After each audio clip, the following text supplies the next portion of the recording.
Jadi kalau misalkan Bapak Ibu menemukan kejadian seperti ini, nah inilah pentingnya edukasi atau pembagian informasi kepada tidak hanya anaknya, tetapi juga kepada orang tuanya.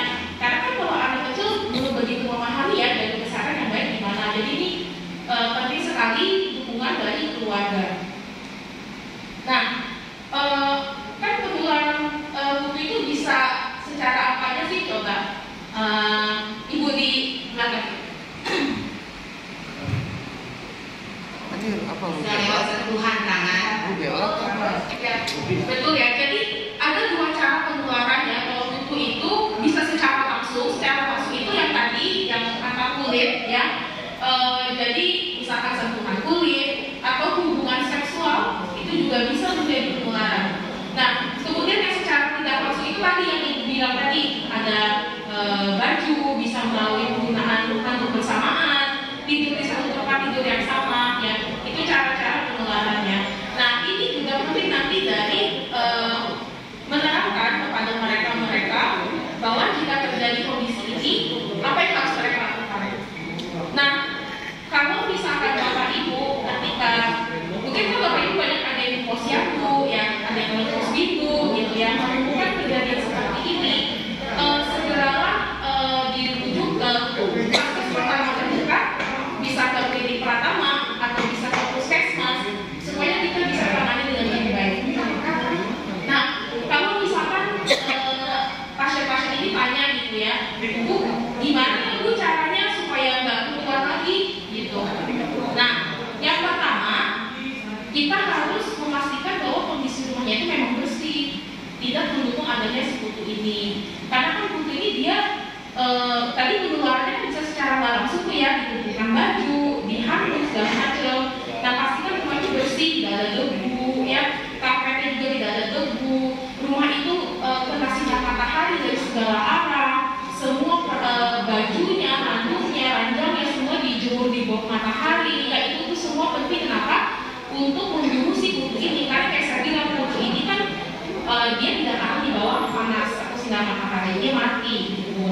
Nah, kemudian juga ini perlu dukungan dari orang tua atau keluarga yang ada di rumah itu. Nah, apalagi kan kita lihat di sekitar kita kan pada penduduk ya, rumahnya mepet-mepet. Ini juga bisa menjadi penyebab, bisa memperparah dari si penularan kutu ini. Nah, selama rumahnya padat-padat gini, pasti ada kemungkinan besar kalau penyakitnya akan terus ada. Betul nggak Bapak Ibu?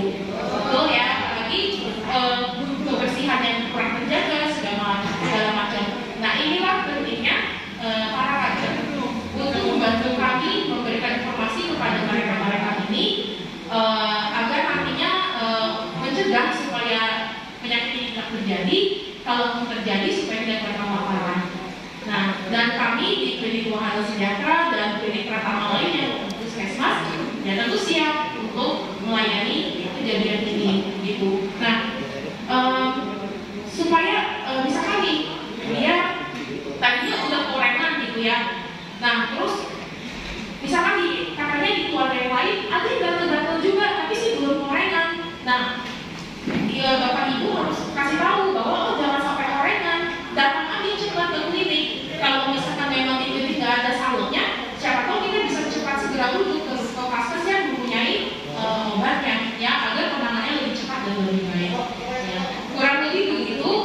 Yang satu pasiennya ini saya tekankan, tentu banyak penyakit lain ya, tapi kan waktunya terbatas sekali ya, gitu. Tapi ya di sini poinnya adalah kami ingin menekankan bahwa kami perlu sekali membuat masyarakat yang menjadi ujung tombak ya dari kami vaskes pertama untuk mempromosikan kesehatan yang lebih baik serta membantu kami dalam penanganan yang lebih baik pula.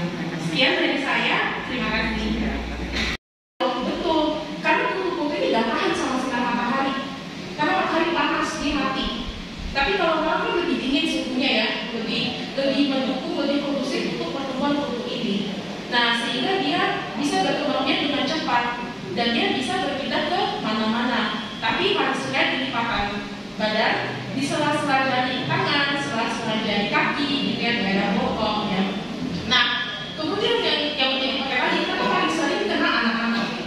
Mungkin ada satu orang ya, tebak aja kok anak-anak sih yang paling sering. Karena biasanya anak-anak suka main di tempat yang kotor, kayak debu, terus apa tuh yang tanah-tanah, yang apa kayak ada kotorannya kayak kotoran kucing apa gitu ya, bisa kayak kulit mulutnya. Baik. Nah, itu juga bisa menjadi salah satu penyebabnya. Tetapi gini, karena anak-anak itu Bapak tahu ya sistem imun, ya apalagi semenjak COVID ini, di mana-mana ngomong sistem imunitas tubuh, betul nggak? Imunitas tubuh yang best. Nah, sistem kekebalan tubuh itu kan adalah sistem yang melindungi kita dari terserangnya penyakit ya, sehingga penyakit itu tidak jadi timbul dalam tubuh kita ya. Nah, pada anak kecil itu lebih lemah daripada dewasa. Biasanya dewasa itu sistemnya sudah matang ya, jadi dia lebih kuat melawan tubuh ini gitu ya. Bisa bergejala, bisa, tapi tidak seberat pada anak-anak ataupun tidak seberat pada usia lanjut, karena usia lanjut imunnya juga menurun gitu ya, karena usia juga. Nah, makanya paling sering adalah pada anak-anak. Nah, ini yang menjadi perhatian kita ya.